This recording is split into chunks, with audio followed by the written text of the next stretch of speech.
This is question number 10 from GS paper 3 of mains 2022 examination. What are the maritime security challenges in India? Discuss the organizational, technical and procedural initiatives taken to improve the maritime security. This question has two parts. First, we have to write the maritime security challenges in India.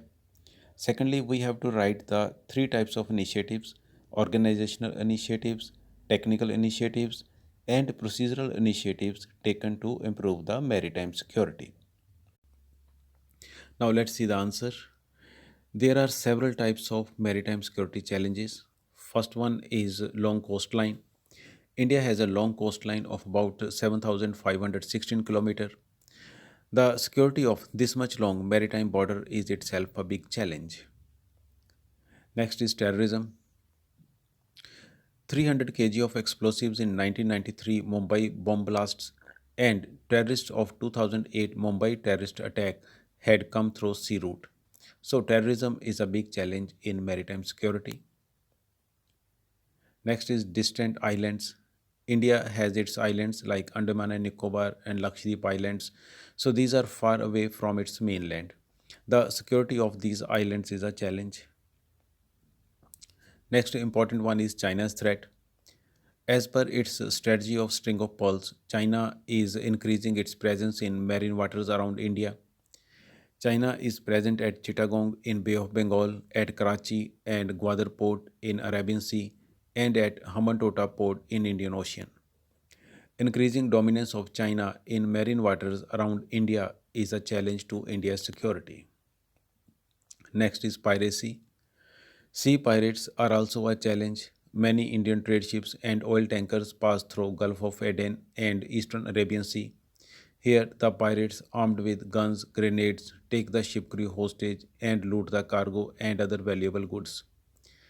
Indian Navy is on anti-piracy mission in this region.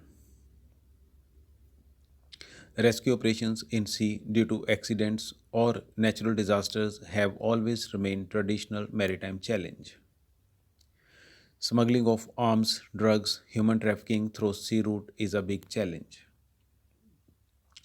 Many metropolitan cities of India are located on coastal areas. Some of the Indian oil refineries are located in coastal regions.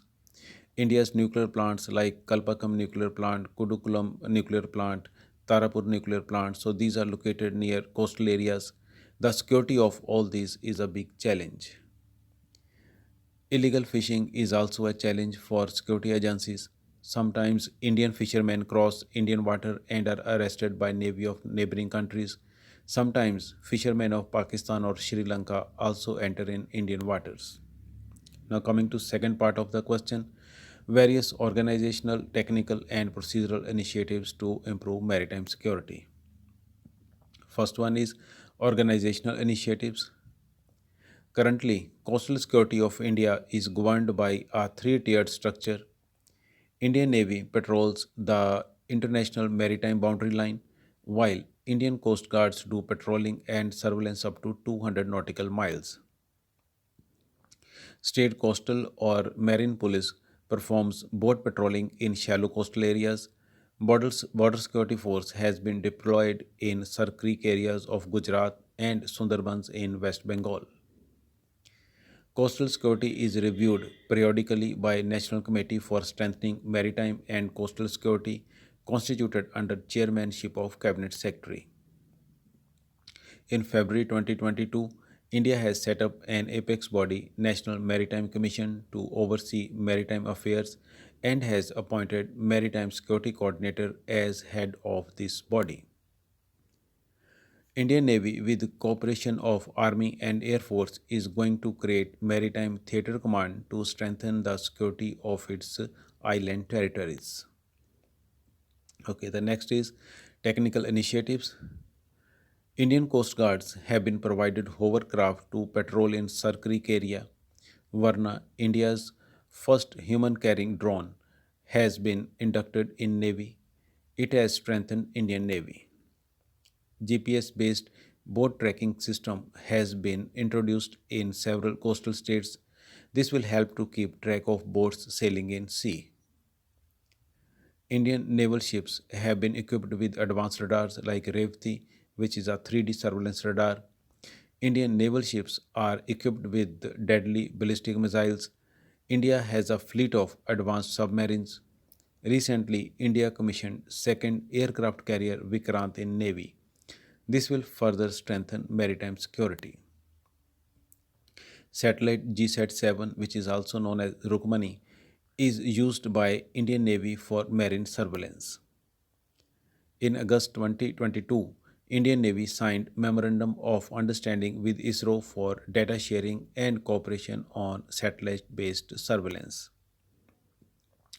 In February 2022, India got its 12th P-8I multi-mission maritime patrol aircraft from US. This aircraft can even target submarines. Okay, the next is procedural initiatives. India has maritime security agreement with US, Sri Lanka, and several other countries. Recently, India signed LIMOA, Logistic Exchange Memorandum of Agreement with US. India and European Union had second maritime security dialogue in 2022. India is a member of Quad. This organization is committed to maritime security in Indo-Pacific region. In August 2021, Indian Navy conducted 25th edition of Malabar naval exercises with the US, Australian, and Japan's Navy. India is a member of Indian Ocean Rim and BIMSTEC. Besides regional cooperation, maritime security is also a forefront agenda of both these organizations. To counter China's string of pearls strategy, India is working on necklace of diamond strategy to counter encircle China. Sagarmala project is aimed at better port infrastructure and interport connectivity. This will also improve maritime security. All these organizational, technical, and procedural initiatives have helped to improve maritime security of India.